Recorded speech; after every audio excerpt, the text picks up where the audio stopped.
বিসমিল্লাহির রহমানির রহিম। সবাইকে স্বাগত জানিয়ে শুরু করছি আজকের এই ক্লাস। আজকে আমি নবম ও দশম শ্রেণীর রসায়ন বিজ্ঞানের পঞ্চম অধ্যায় নিয়ে আলোচনা করব। এই অধ্যায়টির নাম হচ্ছে রাসায়নিক বন্ধন বা কেমিক্যাল বন্ডস। তো শুরু করা যাক। প্রথমতই আমাদেরকে জানতে হবে রাসায়নিক বন্ধন কি। আমরা জানি যে এখন পর্যন্ত 118টি মৌলের সন্ধান পাওয়া যায়। এই মৌলসমূহের পরমাণুগুলো একটি মৌলের পরমাণু অন্য মৌলের পরমাণুর সাথে বন্ধনে আবদ্ধ হয়ে বিভিন্ন অণু বা যৌগ গঠন করে থাকে। অণুতে পরমাণুসমূহ যে শক্তি দ্বারা আবদ্ধ হয়ে থাকে সেই শক্তিটাকেই বলা হয় রাসায়নিক বন্ধন। এখানে আমরা উদাহরণ হিসেবে দেখতে পারি পানির একটি অণু H2O, পানির একটি অণু। এই অণুতে একটি অক্সিজেন দুটি হাইড্রোজেন পরমাণুর সাথে বন্ধনে আবদ্ধ। একটি অক্সিজেন দুটি হাইড্রোজেন পরমাণুর সাথে বন্ধনে আবদ্ধ। যে শক্তি দ্বারা হাইড্রোজেন অক্সিজেন বন্ধনে আবদ্ধ সেটাই হচ্ছে রাসায়নিক বন্ধন।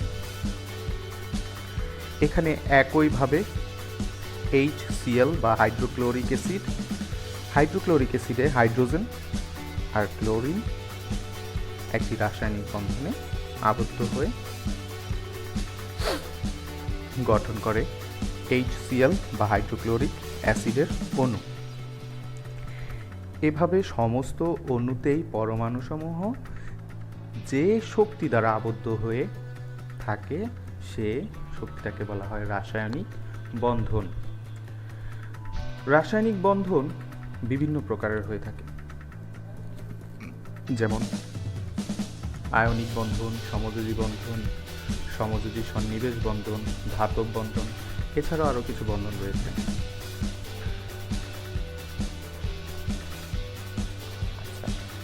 যোজ্যতা স্তর। যোজ্যতা স্তর কি একটু জানি। এখানে উদাহরণ হিসেবে দুটো চিত্র দেওয়া আছে, একটা হচ্ছে কার্বন, একটা হচ্ছে অক্সিজেন। আমরা জানি কার্বনের পারমাণবিক সংখ্যা হচ্ছে 6, অক্সিজেনের হচ্ছে 8। ইলেকট্রন বিন্যাসের নিয়মেই এখানে কার্বন পরমাণুর চিত্র এবং এখানে অক্সিজেন পরমাণুর গঠন চিত্র দেওয়া আছে। এখানে যদি আমরা দেখি কার্বনের 6টি প্রথম কক্ষপথে 2টি এবং দ্বিতীয় কক্ষপথে মোট 4টি ইলেকট্রন রয়েছে।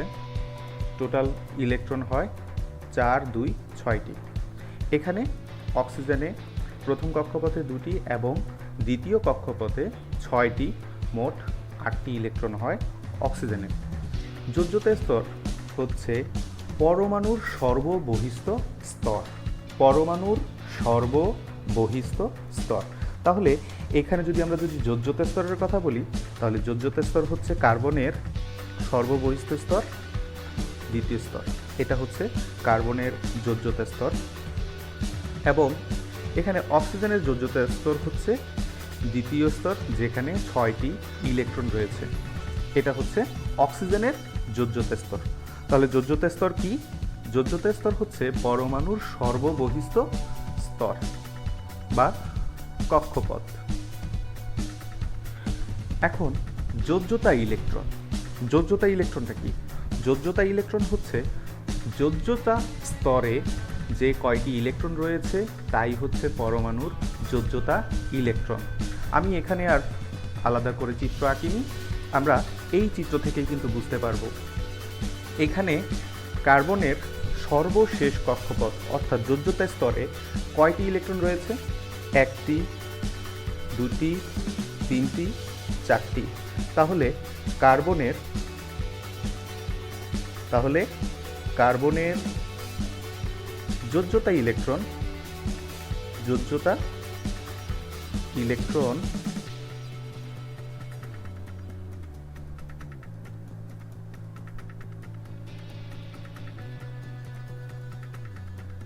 কত?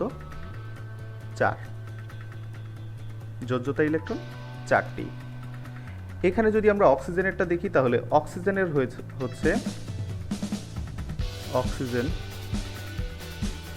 অক্সিজেনের যোজ্যতা ইলেকট্রন কয়টি? 6টি।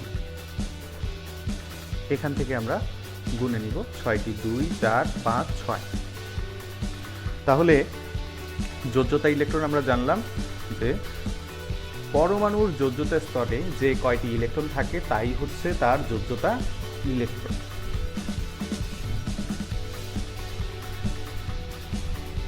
ওকে,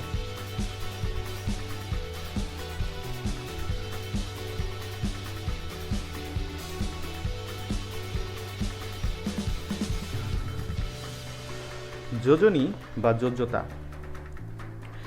যোজনী বা যোজ্যতা কি? অনুগঠনকালে কোনো মৌলের একটি পরমাণুর সাথে অপর একটি মৌলের পরমাণু যুক্ত হওয়ার ক্ষমতাকে যোজনী বা যোজ্যতা বলা হয়।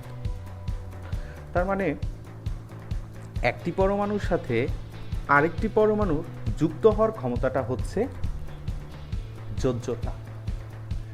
এখন এখানে আমরা একটা পয়েন্ট দেখি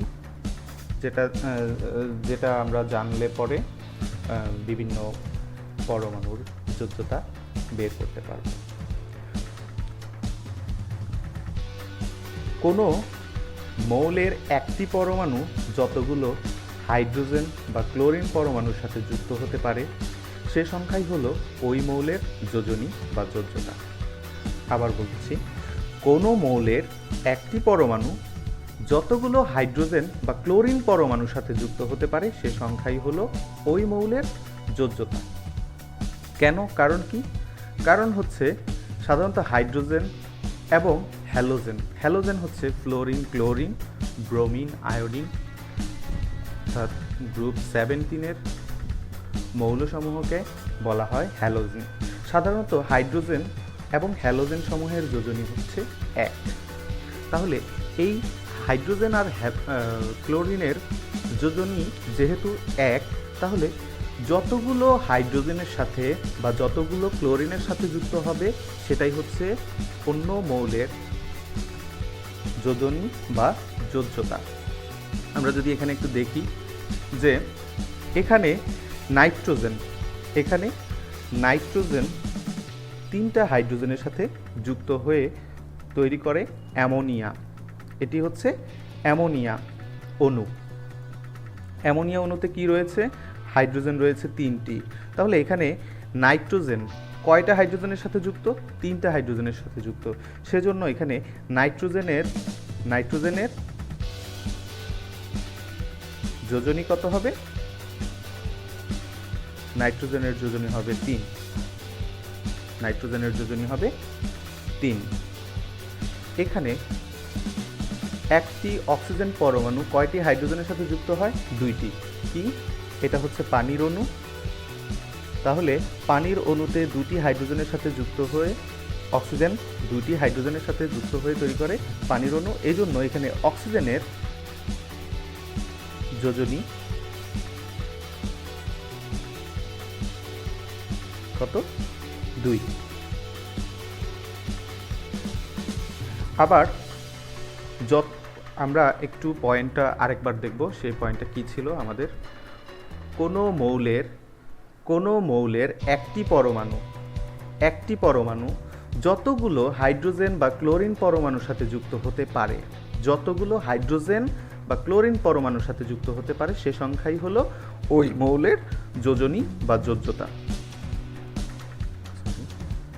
তাহলে এখানে কতগুলো ক্লোরিন পরমাণুর সাথে যুক্ত ম্যাগনেসিয়াম এখানে 2টি ক্লোরিন পরমাণুর সাথে যুক্ত। সেজন্য এখানে ম্যাগনেসিয়ামের যোজনী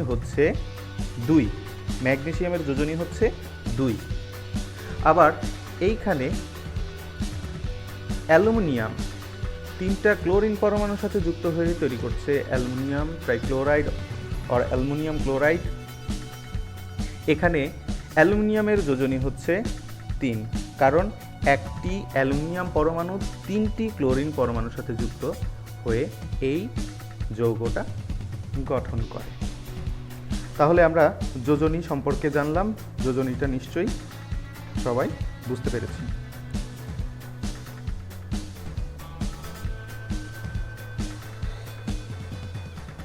এরপর আরও কিছু টেকনিক, যে আমরা কিভাবে বিভিন্ন মৌলের পরমাণুর কি জানব, যোজনী বের করতে পারব। সাধারণত অক্সিজেনের যোজনী হচ্ছে 2। তো সেক্ষেত্রে কোনো মৌলের একটি পরমাণুর সাথে যতগুলো অক্সিজেন পরমাণু যুক্ত হয় সেই সংখ্যার দ্বিগুণ করলে ওই মৌলের বা ওই পরমাণুর যোজনী বা যোজ্যতা পাওয়া যায়। অর্থাৎ একটি পরমাণু যতগুলো অক্সিজেনের সাথে যুক্ত হবে সেই সংখ্যার দ্বিগুণ বের করব আমরা। সেই সংখ্যার দ্বিগুণ বের করব, যতগুলো অক্সিজেনের সাথে যুক্ত হবে তার দ্বিগুণ। আমরা এখানে উদাহরণ হিসেবে দেখি যে এখানে দেওয়া আছে carbon die oxide. Carbon die oxide carbon die অক্সাইডে আমরা কি দেখতে পাচ্ছি? কার্বন ডাই অক্সাইডে দেখতে পাচ্ছি একটি কার্বন পরমাণু দুটি অক্সিজেনের সাথে অক্সিজেনের সাথে যুক্ত হয়ে গঠন করছে কার্বন ডাই অক্সাইড। তাহলে এখানে অক্সিজেনের সংখ্যা কত? একটি কার্বন কয়টি অক্সিজেনের সাথে? 2টি। তাহলে অক্সিজেনের সংখ্যা হচ্ছে 2। 2 এর আমরা দ্বিগুণ বের করলে, 2 এর যদি আমরা দ্বিগুণ বের করি তাহলে হচ্ছে 4। এখানে কার্বনের যোজ্যতা হচ্ছে 4। এখানে দেওয়া আছে ফেরাস অক্সাইড। একটি আয়রনের পরমাণু কয়টি অক্সিজেনের সাথে যুক্ত? একটি অক্সিজেনের সাথে যুক্ত। সেজন্য অক্সিজেন পরমাণুর সংখ্যার দ্বিগুণ হচ্ছে আয়রনের যোজনী। কত দ্বিগুণ? 2। তাহলে আয়রনের যোজনী হচ্ছে 2 ফেরাস অক্সাইড এই অণুতে। এখানে দেওয়া আছে সালফার ট্রাই অক্সাইডে একটি সালফার পরমাণু 3টি অক্সিজেন পরমাণুর সাথে যুক্ত হয়ে সালফার ট্রাই অক্সাইড অণু গঠন করে। তাহলে এখানে অক্সিজেন পরমাণু সংখ্যা হচ্ছে 3, 3 এর দ্বিগুণ হচ্ছে 6। এখানে সালফারের যোজনী হচ্ছে 6। তাহলে এখানে কি বলছিল যে কোনো মৌলের একটি পরমাণুর সাথে যতগুলো অক্সিজেন পরমাণু যুক্ত হয়, একটি পরমাণুর সাথে, এখানে একটি কার্বন, এখানে একটি আয়রন, এখানে একটি সালফারের সাথে, আয়রনের সাথে, কার্বনের সাথে যতগুলো অক্সিজেন পরমাণু যুক্ত হচ্ছে আমরা ঠিক তার দ্বিগুণ করে দিলাম। এক্ষেত্রে দুটো অক্সিজেনের সাথে যুক্ত, তাই এখানে 2 এর সাথে 2 গুণ, এখানে একটির সাথে, তাই এখানে 1 এর সাথে 2 গুণ, এখানে 3টির সাথে, তাই এখানে 3 এর সাথে 2 গুণ করে দিয়ে আমরা এখানে কার্বন, আয়রন এবং সালফারের যোজনী বের করে ফেলেছি। এখানে পরিবর্তনশীল যোজনী, নতুন আরেকটি টপিক, পরিবর্তনশীল যোজনীটা কি? কিছু কিছু মৌলের একাধিক যোজনী রয়েছে। যাদের একাধিক যোজনী রয়েছে তাদের বলা হয় যে তাদের পরিবর্তনশীল যোজনী রয়েছে। যেমন এখানে আমরা একটা উদাহরণ হিসেবে দেখতে পারি, অনেকগুলো রয়েছে, তার মধ্যে এখানে দুটো উদাহরণ দেওয়া আছে। একটা হচ্ছে আয়রনের দুটো যোজনী থাকে, একটা হচ্ছে 2, একটা হচ্ছে 3। আমি এখানে দুটো উদাহরণ দিয়েছি। যখন আয়রনের যোজনী 2 তখন সে তৈরি করে ফেরাস ক্লোরাইড। যখন 2 যোজনী তখন উচ্চারণ হয় আস। যখন যোজনী 2 তখন উচ্চারণ হয়ে থাকে আস। যখন যোজনী 3 তখন উচ্চারণ হয়ে থাকে ইক। এখানে হচ্ছে ফেরাস ক্লোরাইড, এটা হচ্ছে ফেরিক ক্লোরাইড, উচ্চারণ হচ্ছে এখানে ইক। এখানে আয়রনের যোজনী হচ্ছে 2 আর এখানে আয়রনের যোজনী হচ্ছে 3। কপার আরেকটি উদাহরণ দেওয়া আছে। কপারের যোজনী 2টি, একটা হচ্ছে 1 আর একটা হচ্ছে 2। এটা হচ্ছে কপার 1 অক্সাইড, আমরা এটাকে এভাবে বলতে পারি কপার 1 অক্সাইড।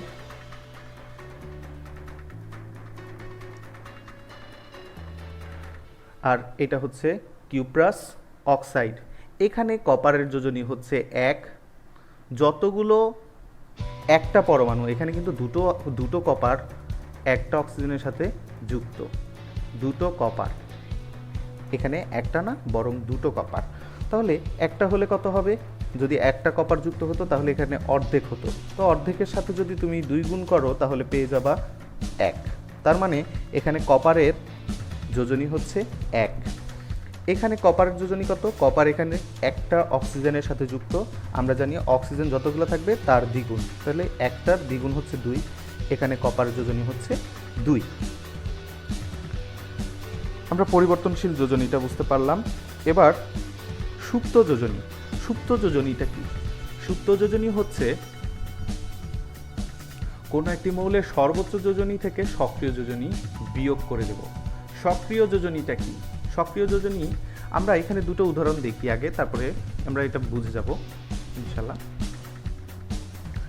ফেরাস ক্লোরাইড, এই যৌগটাতে ফেরাসের আয়রনের যে যোজনীটা রয়েছে সেটাই হচ্ছে সক্রিয় যোজনী। এখানে কার্বন মনোক্সাইডে কার্বনের যে যোজনী রয়েছে সেটা হচ্ছে কার্বন মনোক্সাইডে কার্বনের সক্রিয় যোজনী। আর সর্বোচ্চ যোজনী কি? সর্বোচ্চ যোজনী হচ্ছে এখানে আয়রনের আমরা দুটো যোজনী দেখে ফেলেছি, যে একটা হচ্ছে 2, একটা হচ্ছে 3, তাহলে আয়রনের সর্বোচ্চ যোজনী হচ্ছে 3। সেই 3 থেকে এখানে আয়রনের যোজনী যত, সেটাকে আমরা সক্রিয় যোজনী বলতেছি, যত সেটা বিয়োগ করে দিব, তাহলে পেয়ে যাব এই যৌগে আয়রনের সুপ্ত যোজনী। তাহলে এখানে একটি আয়রন পরমাণু কয়টা ক্লোরিন পরমাণুর সাথে যুক্ত? 2টো, তাহলে এখানে আয়রনের সক্রিয় যোজনী হচ্ছে 2 আর আয়রনের সর্বোচ্চ যোজনী হচ্ছে 3। তাহলে এর সুপ্ত যোজনী কত বের হবে? সুপ্ত যোজনী 3 বিয়োগ 2 বের হয়ে যাবে 1। একইভাবে এখানে কার্বন মনোক্সাইড দেওয়া আছে। এক্ষেত্রে একটি কার্বন পরমাণু কয়টি অক্সিজেনের সাথে যুক্ত? একটি অক্সিজেনের সাথে যুক্ত। তাহলে আমরা জানি অক্সিজেনে যতগুলো থাকবে তার দ্বিগুণ হচ্ছে ওই মৌলের কি যোজনী। তাহলে 1কে 2 দ্বিগুণ করলে 2, অর্থাৎ এখানে কার্বন মনোক্সাইডে কার্বনের সক্রিয় যোজনী হচ্ছে 2 আর কার্বনের সর্বোচ্চ যোজনী হচ্ছে 4। কার্বনের সর্বোচ্চ যোজনী হচ্ছে 4, তাহলে এখানে কার্বনের সুপ্ত যোজনী কি হবে? 4 বিয়োগ 2 সমান 2। কার্বনের সর্বোচ্চ যোজনী 4, সেটা আমরা যোজনী 4 থেকে কিন্তু সহজে জানতে পারি। যারা যোজনী 4টা দেখিনি তারা যোজনী 4টা একটু দেখে নিব। তাহলে আজকে এতটুকুই। সবাই ভালো থাকবে, সুস্থ থাকবে। আল্লাহ হাফেজ।